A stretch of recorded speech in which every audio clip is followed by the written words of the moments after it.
Bonjour. Je représente la société Cloudflare. Donc je ne vais pas vous vendre, vous faire l'article complètement de la société. Il y aura quelques slides d'introduction au début. Déjà, je voulais remercier l'organisation de m'avoir invité. Je suis très très content d'être là, pour deux raisons. La première, c'est que je suis normand. L'autre, Normandie. Mais si j'ai bien compris, bientôt c'est la même. Également, j'ai plutôt l'habitude de faire la présentation en anglais, donc pour une fois, je vais pouvoir la faire en français, et ça, c'est très cool. Donc Cloudflare, on commence à être un petit peu connu dans le milieu du CDN et de l'Internet, donc j'espère qu'il y en a beaucoup de vous qui connaissent un peu ce qu'on fait. Très brièvement, on est une offre de CDN et de sécurité, d'optimisation, de performance grand public, mais aussi entreprise. Mais on est très connu pour notre offre grand public. Qu'est-ce qu'on fait exactement? Votre site web, il est d'habitude hébergé quelque part sur Internet, sur un serveur.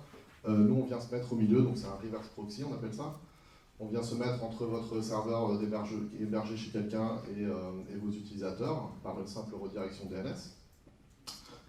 Et on va apporter tout un tas de features, donc notamment on va pouvoir accélérer vos pages web, puisque nos serveurs sont censés être plus performants que les vôtres.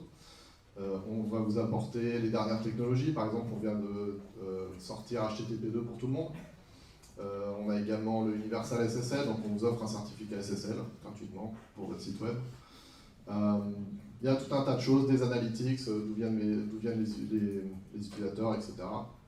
Donc voilà, c'est un peu l'intérêt du produit. Et évidemment, on bloque les attaques, puisque c'est de ça dont je suis venu parler. Comment ça marche? Principalement, ça marche au niveau réseau d'abord. Notre premier niveau de défense pour les attaques, c'est le réseau. On construit notre réseau à vitesse grand V. Et là où, quand j'ai commencé dans cette entreprise il y a 2 ans et demi, on avait 20 POP, maintenant on en a plus de 60 dans le monde. On a un gros déploiement en Chine, en Inde, on commence à faire l'Afrique, l'Amérique latine, etc. Donc tous les points que vous voyez sur la carte sont actifs et en production aujourd'hui. Chacun de nos serveurs est capable d'effectuer toutes les tâches qu'on attend du service. Donc tous nos serveurs font serveur DNS, serveur HTTP, ils font le caching, ils font toutes les optimisations nécessaires. Ça marche globalement, donc vous voyez, si vous avez un site en Asie et que vous vous faites attaquer, comme les attaques arrivent principalement sur d'autres sites en Amérique du Nord ou en Europe, votre site en Asie sera toujours visible, il n'y a pas de problème. On a énormément de clients. Il y en a quelques-uns, quelques logos qui manquent sur la liste, donc les clients viennent de partout dans le monde, quelques noms que vous devez connaître, genre reddit.com, c'est hébergé chez nous. J'ai pas tous les noms en tête, mais il y en a d'autres. Tumblr. Aujourd'hui, plus de 4 millions de sites web. Alors, je parlais ce matin avec mon collègue qui s'occupe de la data, donc tout ce qui est conservation des données, notamment les logs HTTP qu'on a chez nous. Et les derniers chiffres, ils sont assez hallucinants, c'est qu'on fait à peu près 4 millions de requêtes par seconde HTTP. Donc 4 millions de requêtes par seconde, ça fait à peu près, quand on compresse, on fait ça, on met ça dans du protobuf, etc. Ça nous fait à peu près, je crois que c'est 1 pétaoctet de données par jour à conserver. Donc pour tous les gens qui sont inquiets pour la conservation des données, je vous rassure, on ne peut pas les garder très longtemps.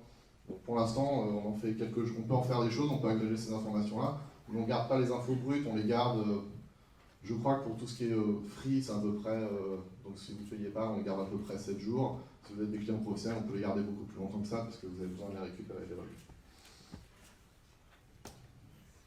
Donc je suis venu parler des attaques DDoS, parce que c'est une des forces du service, c'est qu'on est capable de vous protéger d'un déni de service. Donc un déni de service, vous savez probablement tous à peu près ce que c'est, mais pour vous montrer que je triche pas, on a cette fâcheuse tendance des ingénieurs à tout mesurer chez nous. Donc on graphe tout, on veut tout savoir comment ça se passe.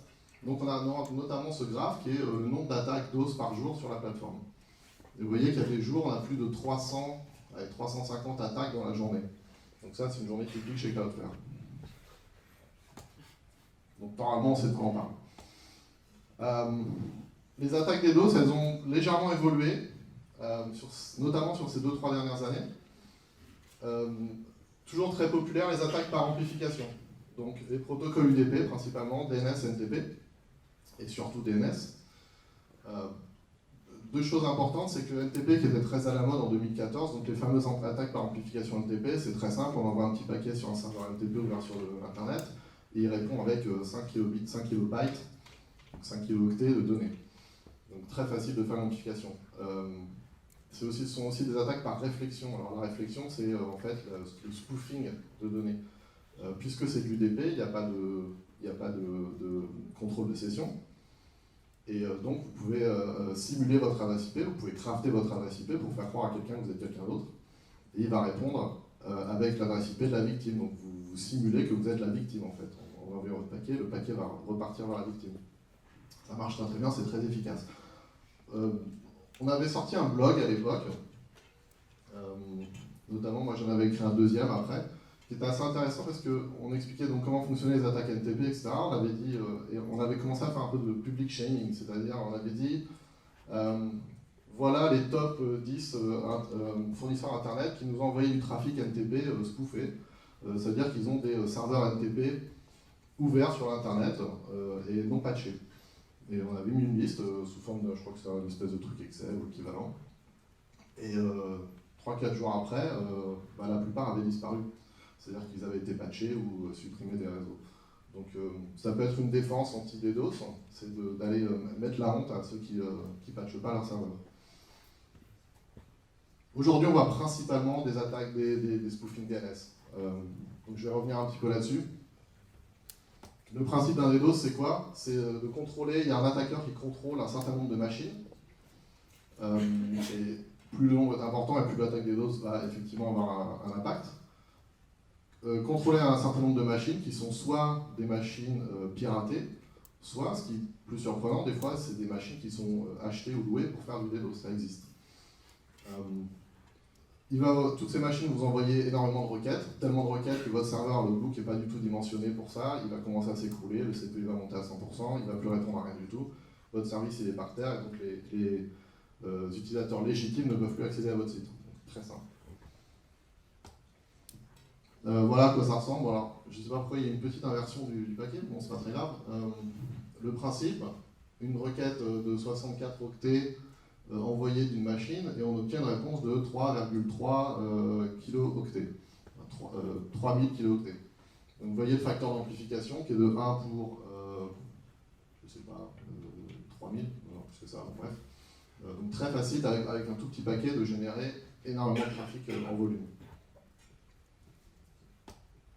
Sur notre plateforme, comme je vous ai dit, on mesure tout, donc on a notamment ces beaux graphes avec, donc ce sont tous nos POP, à l'époque on avait un peu moins de 60, mais vous voyez concrètement on a un trafic légitime, et soudainement on a un pic de trafic, et là je vous parle en plusieurs dizaines de milliers de paquets par seconde, de millions de paquets par seconde.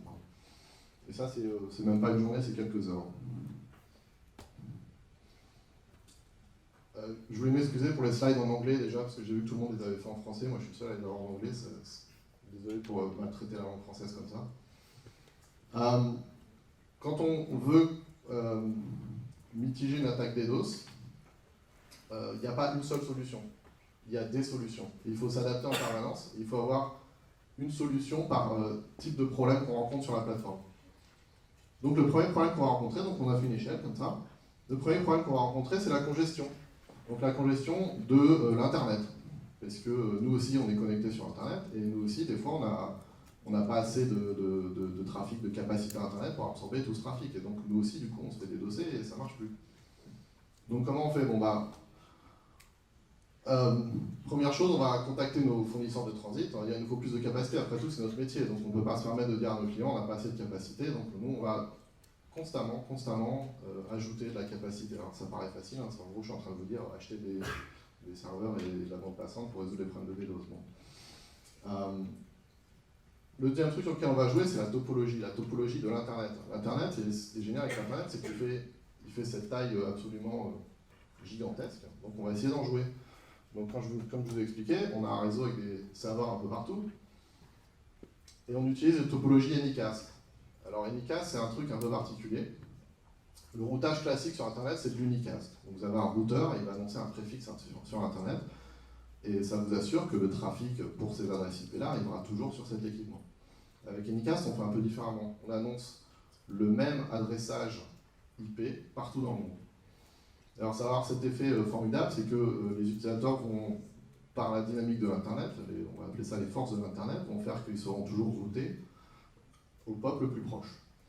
Et ça va avoir également ce même effet pour les attaques, puisque les attaques sont systématiquement routées au POP le plus proche et donc distribuées de manière naturelle par les forces de l'Internet. Les attaques sont distribuées sur tous les POP. Donc c'est notre premier axe de défense, plutôt que de recevoir une attaque de 1 terabit sur un POP, on va distribuer 1 terabit sur 60 POP, donc chaque POP va recevoir sa petite part d'attaque, donc du coup beaucoup plus facile à absorber. Donc comme je vous expliquais, routage traditionnel, vous avez un site qui est hébergé dans cet exemple en Asie, je ne sais pas c'est quel pays, c'est pas Hong Kong ou Singapour. Le trafic arrive sur ce site. En routage Anycast, le trafic arrive toujours de l'endroit le plus proche. Alors je dis toujours, presque toujours. Anycast, ça a l'air super comme ça, vu de l'extérieur, pour les attaques DDoS, etc. Quand on travaille dessus en tant qu'ingénieur, il y a quelques problèmes. Notamment le fait que on n'a pas un contrôle complet de l'endroit où les requêtes vont arriver, puisque ce sont les autres acteurs de l'Internet qui décident finalement où est-ce qu'ils vont monter le trafic. Et malheureusement, pour ceux qui font du BGP dans la salle, si vous connaissez le protocole de routage BGP, ce n'est pas un protocole qui va prendre en compte les distances ou les latences ou ce genre de paramètres. BGP, souvent, malheureusement, le paramètre qui est pris en compte, c'est le prix. Donc si votre fournisseur de transit, il vous dit que c'est moins cher chez lui, mais qu'il vous route de l'Asie vers la Suède, et ben vous allez prendre ce trajet-là. Donc au niveau performance et latence, ça va pas être génial. Et effectivement, on a déjà eu ce cas-là,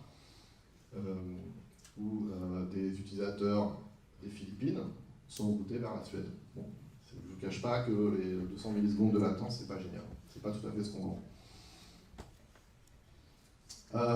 Comment ça marche? Un Anycast CDN, le visiteur va faire une requête à au serveur DNS de son fournisseur d'accès Internet. Son fournisseur d'accès Internet, s'il est en Allemagne, va aller sur le site Cloudflare de Francfort. Le site Cloudflare de Francfort va répondre avec une adresse IP Anycast, qui va donc, et le visiteur va également être routé vers le site de Francfort par les mêmes mécanismes que le routage de la requête DNS. Qu'est-ce qui se passe si le site de Francfort il tombe? Ben, c'est magique, c'est l'autre avantage d'Anycast, c'est qu'on n'a pas besoin de toucher à quoi que ce soit sur le réseau Cloudflare. Comme le site est tombé, les sessions BGP de routage vont tomber, et l'utilisateur va être routé automatiquement vers le POP le plus proche. Dans ce cas-là, c'est Amsterdam.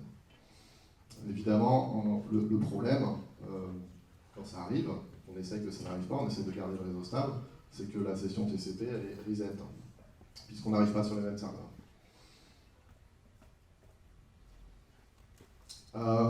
Ça c'est un peu verbeux. Quelques mots pour expliquer qu'on est complètement dual stack. Ça veut dire que c'est un autre des services de Cloudflare, c'est que votre site web il est hébergé chez un hébergeur qui ne sait pas faire d'IPv6, ce qui est très mal, mais bon, ça il y en a encore beaucoup. Nous on vous fournit un dual stack IPv4, IPv6, donc votre site fonctionne différemment sur les deux protocoles.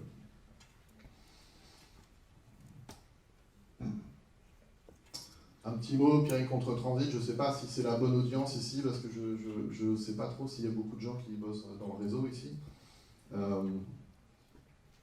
Concrètement, l'Internet, il est fait de relations contractuelles entre des transit providers, des fournisseurs de transit, qui vont vous donner un accès complet à Internet, et des peering. Donc c'est des peering, c'est soit des liens directs que vous connectez avec d'autres réseaux. Par exemple, je veux le trafic de Free, je vais m'interconnecter directement avec une fibre à Free.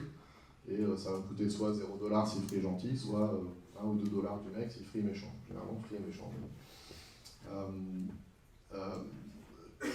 Quand on travaille dans le DDoS, en fait, on s'aperçoit que c'est plus simple d'utiliser des transit providers parce qu'on a une relation contractuelle et donc ils seront plus présents pour nous aider à régler les problèmes de congestion de l'Internet.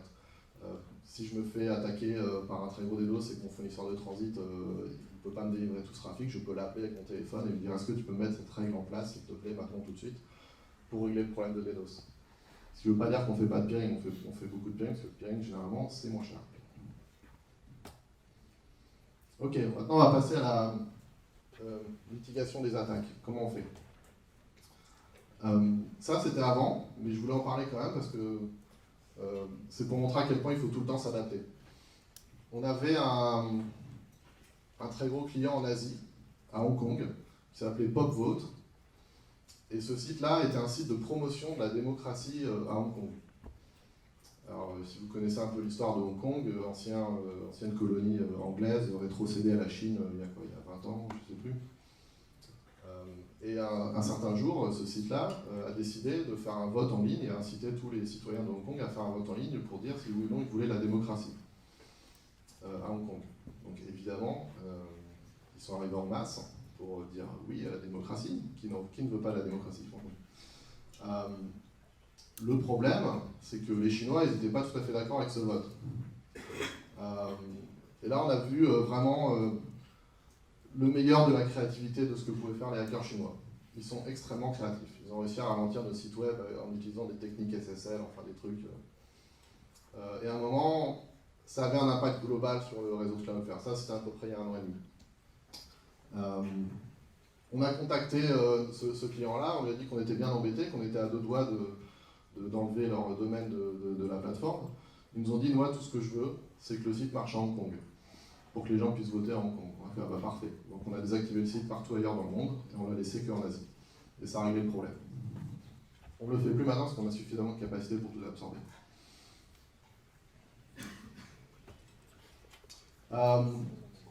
Technique classique, j'ai un serveur DNS, c'est la victime d'une attaque DDoS.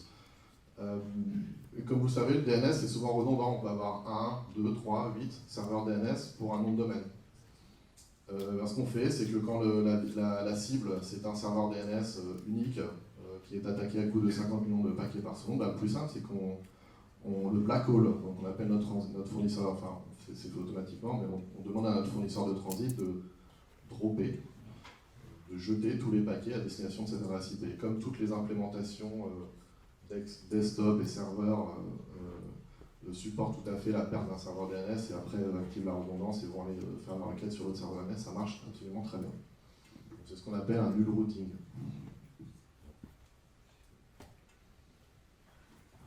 C'est très verbeux. J'aurais dû faire un dessin plus tôt, mais les attaques sur l'infrastructure, c'est quelque chose qu'on a vécu il y a 2 ans, 2 ans et demi, où là, ils ont essayé d'attaquer notre routeur directement plutôt d'attaquer le service, le serveur web, HTTP, ils ont essayé d'attaquer le routeur parce qu'ils n'arrivaient pas à attaquer le serveur HTTP. Et là, ils ont réussi à faire tomber notre routeur de Londres en s'attaquant directement à l'interface de peering. Donc ils ont envoyé, au lieu d'envoyer leur paquet sur l'adresse du serveur HTTP qui donc était réparti par tout le monde, ils l'ont envoyé sur un point précis de notre infrastructure qui était uniquement à Londres. Et donc ils ont réussi à envoyer tout ce trafic d'un coup. Donc là c'était je crois que vous en avez entendu parler à l'époque, c'était le fameux 300 gigabits attaque DDoS contre Spamhaus. Et c'est comme ça qu'ils ont réussi à avoir quelques minutes de gloire en faisant tomber le service, donc en faisant tomber notre routeur de Londres. Donc à la fois ils ont réussi leur coup, mais en même temps pas complètement, puisque comme il n'y avait que Londres qui était tombé, le reste du monde fonctionnait parfaitement.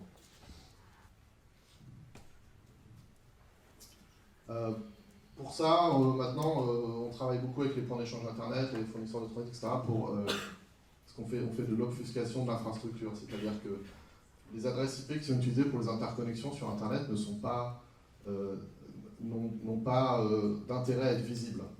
Donc ce que vous voyez quand vous faites un traceroute sur votre ordinateur, les adresses IP, la plupart en fait elles n'ont aucun intérêt, ce sont des adresses IP de routeur. Donc c'est intéressant pour vous parce que vous voyez par où le paquet passe, mais ça permet aussi à l'attaqueur de savoir quelles sont les adresses IP des infrastructures et de les attaquer directement.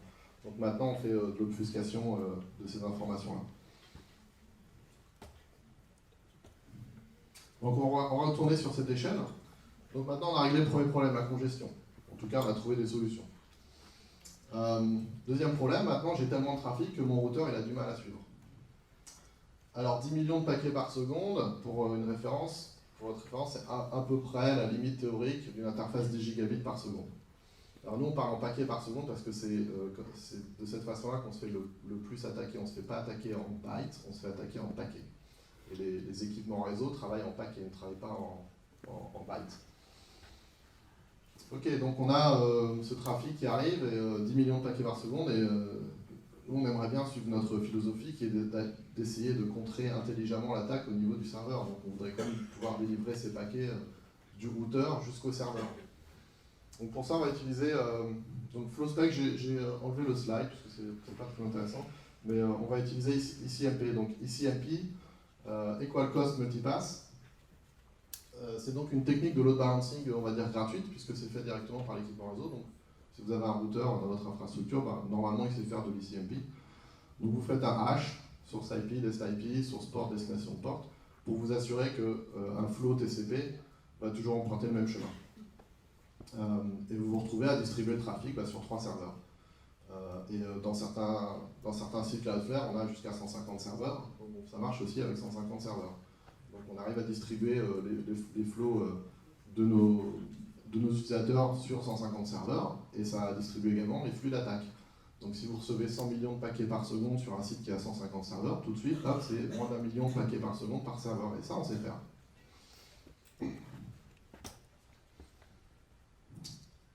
Très intéressant.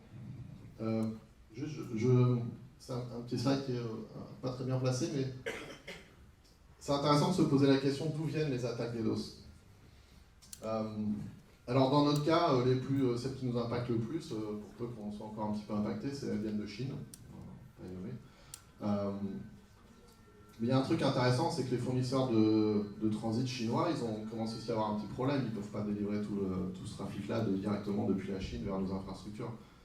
Donc, ils ont trouvé un autre système maintenant, c'est que ils louent des serveurs directement chez des hébergeurs allemands, néerlandais ou français. Alors à l'époque, ils louaient chez OVH, mais maintenant OVH, ils ont mis en place un très bon système anti-DDoS sur la plateforme qui marche extrêmement bien, et nous ne recevons plus aucune attaque en provenance d'OVH depuis un petit moment maintenant.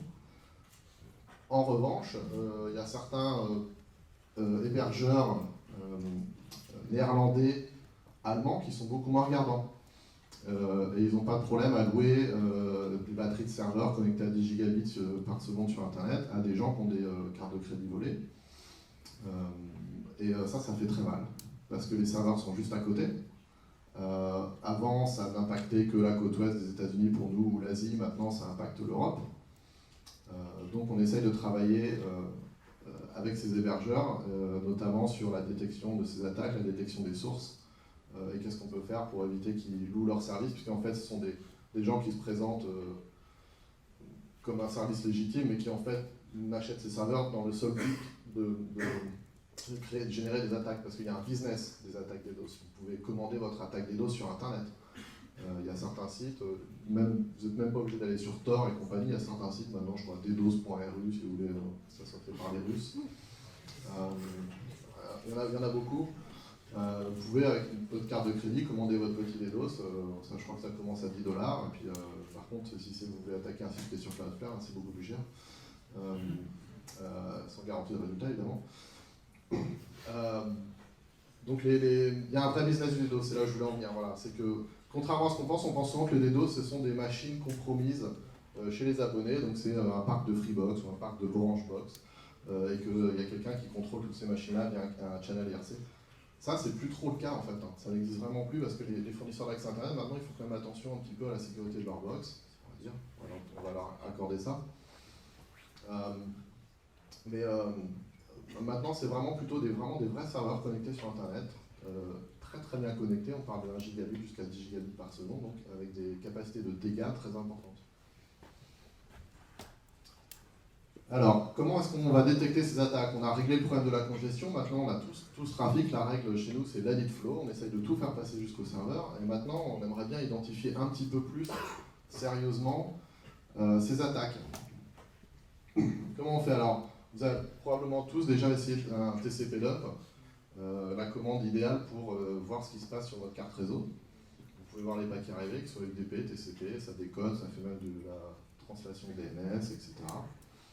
On pourrait détecter des attaques comme ça. Le problème, c'est que TCP dump, ça ne marche pas, c'est pas fait pour ça, c'est fait pour du troubleshooting éclair, on va dire. Ça utilise énormément de ressources sur votre ordinateur, donc c'est pas fait pour une analyse en continu du trafic à des fins de DDoS mitigation. Donc on n'utilise pas ça. À la place, on utilise deux protocoles qui s'appellent NetFlow et SFlow, qui sont des protocoles d'agrégation, de sampling et d'agrégation. Concrètement, qu'est-ce qu'ils font? Ce sont des protocoles qui fonctionnent sur les équipements réseau et qui font du sampling, donc ils extraient des portions du trafic qui passe à travers l'équipement. Dans le cas de NetFlow, ils agrègent ces informations de type flow, de type source port, destination port, etc. Et ils sont capables d'exporter régulièrement ces informations vers des collecteurs, donc qui sont des serveurs, avec des logiciels qui tournent, qui vont agréger ces informations. Vous pouvez les envoyer dans des fichiers plats, des bases de données, etc. Et ça vous donne une bonne vue de ce qui se passe, dans votre réseau. Quand on a besoin d'un peu plus d'informations que ça, puisque effectivement dans ces extracts NetFlow et SFlow, vous n'allez pas avoir l'intégralité de vos paquets, hein. Vous allez avoir juste les informations de base, hein, donc les headers IP. Il va manquer ce qu'on appelle le payload, donc c'est le contenu du paquet, même s'il y en a un petit peu de payload dans le SFlow. Donc quand on a besoin de beaucoup plus d'informations, on est capable également d'aller faire l'extraction des logs HTTP pour voir un petit peu quelle requête nous embête. Ça, c'était comment on faisait avant. Donc comme je vous explique, on a des tonnes de switches un peu partout dans le monde, ils font de l'exportation SFlow sur un agrégateur SFlow. On avait mis en place un petit système d'analytics plutôt bien fait qui détectait automatiquement les trafics anormaux. Et on avait un opérateur, donc 24 heures sur 24, un employé de Cloudflare qui était là, assis devant son écran et qui dit tiens, c'est peut-être une attaque, je vais mettre en place. À travers ma command line, je vais mettre en place les règles IP tables que je vais déployer partout dans le monde. Ça marchait plutôt bien. Mais la croissance aidant, on a quand même vu les limites. Ce fameux opérateur, il commençait à plus trop bien dormir la nuit. Et on a même eu quelques démissions, évidemment, parce que bon, c'est pas un métier, on est d'accord, quoi. Donc on a remplacé par un robot, évidemment. Il travaille toujours, l'opérateur, ne vous inquiétez pas, on ne l'a pas viré. Donc on a des gens très intelligents qui ont écrit ce robot qui est capable de, en permanence, tout le temps, il regarde ce qui se passe sur le réseau, il analyse les paquets, et il nous dit tiens là il y a probablement une attaque à cet endroit vers ce nom de domaine qui impacte principalement la région de Francfort par exemple, ou le monde entier. Je pense que c'est une attaque de ce type-là. Il est même capable d'aller regarder dans les paquets. Donc dans le cas d'SFlow, on a un petit bout du paquet, comme c'est souvent des attaques DNS, on peut regarder, il suffit juste d'avoir les premiers bytes, et on peut savoir très bien ce qu'il y a dans le paquet. Donc il est capable d'aller regarder dans le paquet, et puis dire ouais, en plus ce nom de domaine-là, enfin la requête est quand même bizarre. Tiens, c'est marrant, tous les paquets de cette attaque, ils font la même taille, donc je vais mettre en place une petite règle, automatiquement, et on va envoyer tout ça sur tous les serveurs partout dans le monde. Ça marche extrêmement bien. Donc comme je vous disais, le but, c'est de dropper les paquets. On ne va pas chercher à les traiter. Un paquet qui a été identifié comme de toute façon illégitime, on ne va pas l'envoyer au serveur DNS pour traitement et pour réponse. On va juste prendre dans la carte réseau et puis le mettre à la poubelle comme ça. Voilà. Alors on va chercher à identifier des caractéristiques sur les paquets qui nous attaquent. Donc je vous ai parlé de la taille du paquet. Souvent les attaqueurs sont un peu bêtes, ils ont des scripts qui font toujours la même chose, donc ils vont envoyer des paquets de, je sais pas, des paquets DNS de 52 bytes. Bon bah nous on va dire, bon bah tout ce qui est à 52 bytes, on va les jeter, quoi. Voilà. Ça marche très bien. Et après on va regarder dans le payload, donc je vais revenir sur le payload. Le but étant de limiter les faux positifs. Petite parenthèse, à peu près 30% des attaques DNS, ce sont des paquets spoofés. Alors, j'en ai parlé un petit peu au début, un paquet spoofé, c'est quand vous pouvez envoyer un paquet sur Internet et vous simulez l'adresse IP. C'est-à-dire que ce n'est pas vraiment l'adresse IP de votre poste d'origine, puisque vous pouvez faire ça hein, sur une carte réseau, vous pouvez très bien envoyer un paquet que n'importe quelle adresse IP, ça marchera très bien. Ceux-là, ils sont un peu embêtants parce que bah, on n'est pas sûr de l'origine, puisque l'adresse IP n'est pas valide. Donc on ne sait pas vraiment s'ils sont vrais ou pas. Qu'est-ce que je voulais dire j'ai perdu le fil de mon... Alors, maintenant, on va regarder un petit peu le contenu du paquet pour voir s'il y a des trucs anormaux et faire une décision finale valide ou pas valide. Qu'est-ce qu'on a comme solution pour faire ça? Il n'y en a pas beaucoup. Déjà, il faut savoir un truc, c'est que les équipements réseau modernes, aujourd'hui, quand vous travaillez à plusieurs dizaines de gigabits par seconde, il n'y a aucun équipement réseau moderne qui va aller vous regarder à l'intérieur d'un paquet. C'est beaucoup trop difficile. Ça demande énormément de CPU, que ces équipements ne sont pas faits pour ça. Ils sont faits pour prendre un paquet à un point A et le sortir à un point B. Ils ne sont pas faits pour regarder ce qu'il y a dedans. Donc déjà, on ne va pas le faire sur les équipements réseau. Donc, il y a des systèmes pour regarder, pour envoyer des règles iptables. iptables, pour ceux qui ne connaissent pas, c'est le firewall Linux. Enfin, c'est un des firewalls Linux, mais c'est le plus populaire. Il y a plusieurs modules qui permettent de regarder à l'intérieur d'un paquet. Il y en a un qui s'appelle, je crois que c'est String, ou NetString, je ne sais plus. Pas très efficace, lent, pas du tout adapté à ce qu'on cherchait à faire.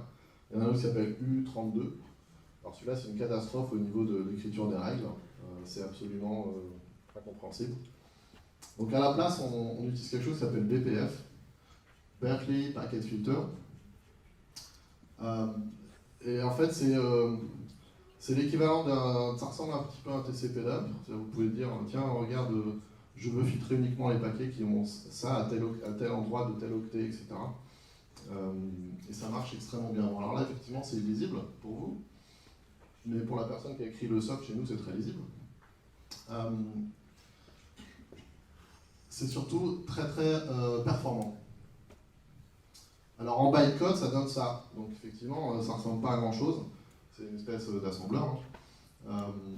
Pourquoi c'est très performant? Parce qu'en fait, c'est pas, c'est assez limité comme langage. C'est limité à 64 instructions, pas plus de 64 instructions à la suite.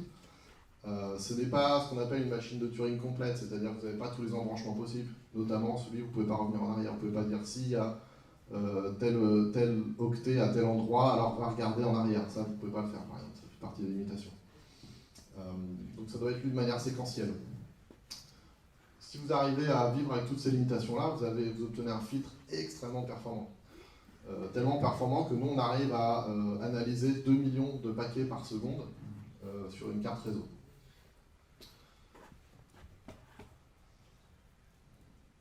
L'implémentation XDBPF sortie en 2013. Comme je vous disais, les expressions sont un peu limitées, on ne peut pas faire variable, etc. Enfin, il y a pas mal de contraintes, mais ça marche extrêmement bien. Alors, comme on est gentil, on l'a open sourcé. Disponible sur les adresses ici, GitHub, Cloudflare, blablabla.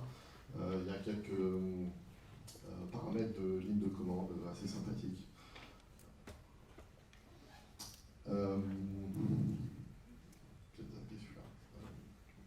Un truc qu'on fait, c'est que, j'en parlerai plus tard en fait, c'est ce qu'on appelle la IP reputation.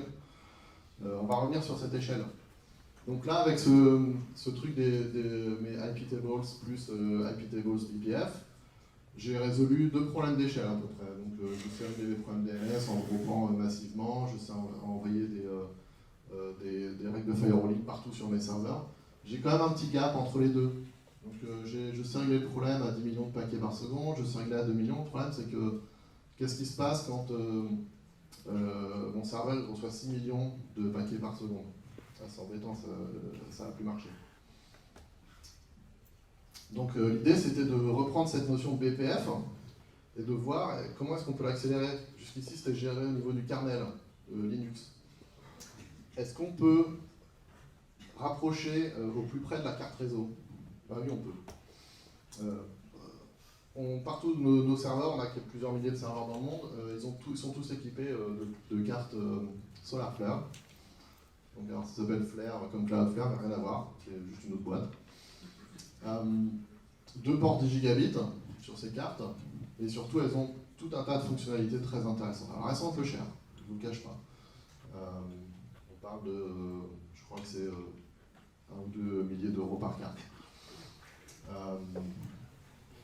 Ils peuvent notamment, on peut piloter directement les queues à l'intérieur de la carte, de manière logicielle, et dans le but de générer moins de CPU interrupt sur la carte. Et comment on fait ça? Alors là, par contre, ça dépasse un peu mon cadre d'expertise, parce que moi, je m'occupe du réseau, je ne m'occupe pas tout à fait de ce domaine-là, mais le principe, c'est on peut envoyer nos règles BPF dans la carte réseau, elle va identifier les paquets qui seront identifiés, ils vont dans une queue spéciale. Et le gros intérêt de ça, c'est que tous les paquets légitimes, ils seront traités par des queues avec aucun problème de latence et de performance.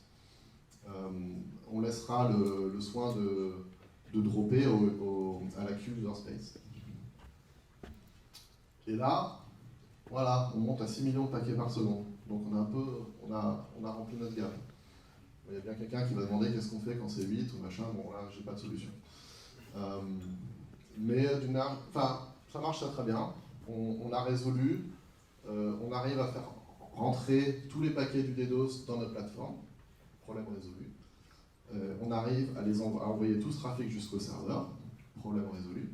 Et les serveurs arrivent à traiter ce trafic et à identifier les mauvais paquets et à dropper les mauvais paquets.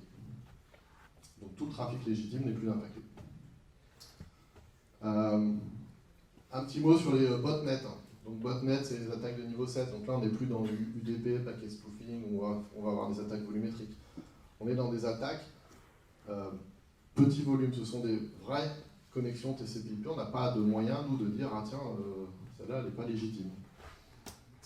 Quand je disais très petit volume, là, si on est sur un niveau global de la plateforme Cloudflare, donc là, jusqu'ici, je vous parlais de 10 millions de paquets par seconde, etc. Là, on est plutôt à 50 000.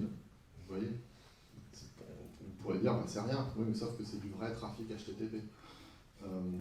Et le problème de ce trafic HTTP pourri, c'est qu'il ouvre des demi-sessions TCP. Le problème de la demi-session TCP, ça laisse plein de sockets dans à l'état orphelin, ce qui est le pire, puisque les stacks Linux sont limités en nombre de sockets TCP que vous pouvez avoir. Donc, les sockets orphelines, elles ne s'en vont jamais. Donc ça, c'est un vrai problème. Les sockets en time waits aussi, c'est celles qui attendent la fin du TCP handshake, donc vous savez, SYN hack. Donc là, on a encore un problème. Pour ça, IP reputation. Qu'est-ce que c'est qu'IP reputation? C'est une technique qu'on a développée, mais on ne doit probablement pas être les seuls à le faire. Puisque ça va souvent être les mêmes machines, comme je vous disais, les DDoS, contrairement à ce qu'on pense, ce n'est pas 1 million de sources, c'est plutôt quelques centaines de sources qui génèrent ce trafic. On va être capable de dire, tiens, que celle-là, elle envoie quand même beaucoup de paquets. Donc, une petite erreur de syntaxe, contract, c'est contract, conlimit sur Linux, sur le stack Linux, qui nous permet de dire cet IP-là, pas plus de 100 requêtes par seconde. De toute façon, on peut tout à fait imaginer qu'un utilisateur lambda avec son browser, il ne va pas générer plus de X requêtes par seconde. Tout ce qui est au-dessus est de toute façon illégitime. Donc on fait des hash limit, on dit voilà, cet IP-là, allez, 100 requêtes par seconde minimum, et des fois on drop carrément tout parce qu'on a bien compris qu'il n'y avait jamais rien de bon qui allait venir de cette adresse IP. Ce qui est pas mal, c'est que donc ça marche en même temps que iptables chez nous. On peut envoyer des subnets entiers, et comme je vous disais, les Chinois par exemple sont très agressifs, donc on peut prendre un bloc de 2 millions d'adresses IP chinoises et déclarer que celui-là il n'est pas très sympathique avec nous, et donc bloquer directement tout ce réseau. Aujourd'hui, c'est partiellement manuel, automatique. On va aller regarder les logs HTTP, décréter que, établir une liste d'IP qui sont antipathiques, et on va avoir un auto-expiré, c'est-à-dire qu'au bout de peut-être un jour ou deux, on va enlever la règle.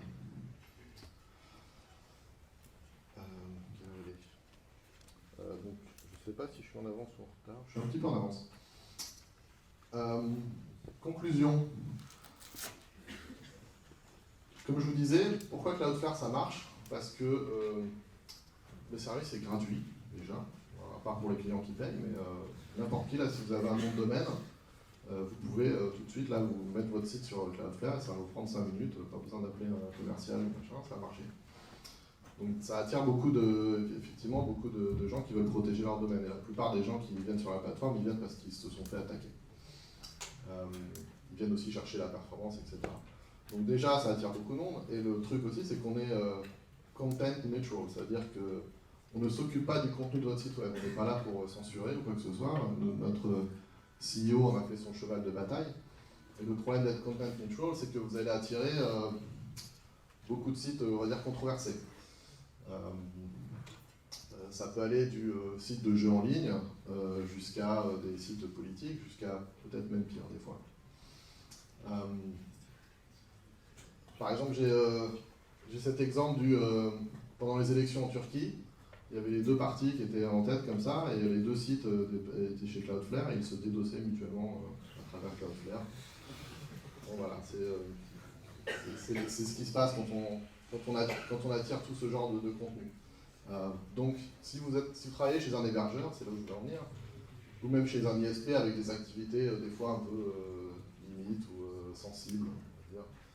Ça peut être n'importe quoi, ça peut être de l'activisme écolo, n'importe quoi. Donc, si vous avez du contenu sensible, vous allez de toute façon recevoir un DDoS. C'est obligé. Ça, je vous le garantis. Donc, vous devez être prêt.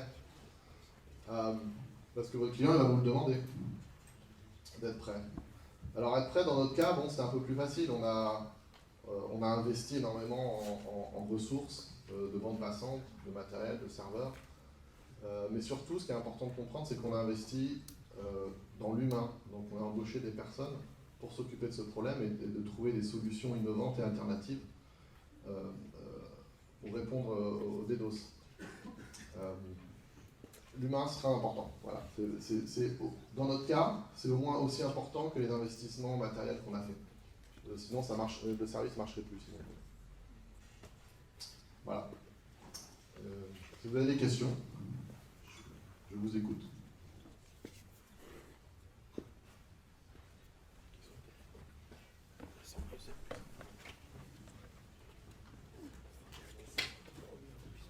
Merci beaucoup. Ce que je comprends pas, c'est qu'il y a encore des sites qui arrivent à se faire des DOS, comme il n'y a pas très longtemps, ProtonMail, qui est un service de mail sécurisé. Et en fait, ils ont subi des attaques sur leurs infrastructures, à tel point que leur FAI leur a dit on vous référence plus, et parce que nos routeurs ils tombent. Et pourquoi eux, par exemple, ils n'utilisent pas vos services? Peut-être qu'ils veulent plus de vie privée pour leurs utilisateurs. Et du coup, qu'est-ce que eux ils peuvent faire? C'est une très bonne question. Qu'est-ce qu'ils peuvent faire? Ils peuvent utiliser nos services, ça c'est sûr. Effectivement, il y a des chances que ça résolve le problème. Et pourquoi ils l'ont pas fait? Parce qu'ils ont quand même payé une rançon de 15 bitcoins, ce qui est quand même une somme assez balèze. Je me rends pas compte, ça fait quelle somme à peu près? Ça fait beaucoup. J'ai pas forcément de réponse à cette question. ProtonMail, si, par exemple, c'est peut-être de leur part une volonté idéologique. S'ils font du mail sécurisé, etc., ils ont peut-être pas envie d'utiliser les services d'une société californienne. Voilà. Peut-être. J'ai pas forcément de réponse à ce sujet-là. Il y a aussi un truc, c'est que faut bien comprendre qu'on est un reverse proxy, donc on va faire du cache sur tout ce qui est fichiers statiques. Donc on va les cacher, on va les mettre à disposition, etc. On ne règle pas la partie dynamique des sites. C'est-à-dire que tout trafic dynamique va de toute façon retourner au serveur d'origine. La différence, c'est que si votre serveur, si vous utilisez Cloudflare, donc le serveur d'origine, il est censé communiquer qu'avec les serveurs de Cloudflare après ça. Donc c'est effectivement une façon de cacher. Maintenant, pourquoi ProtonMail a payé et n'utilise pas les services d'un CDN, parce qu'on n'est pas les seuls à faire ça, hein, mais je ne peux pas répondre à cette question. Apparemment, ils ont craqué sous la pression des autres utilisateurs du réseau qui ont vu leur infrastructure tomber sous des dommages collatéraux en fait, de l'attaque. Ouais, c'est dommage, on va mettre ça sur peut-être, je sais pas, leur incompétence. Voilà.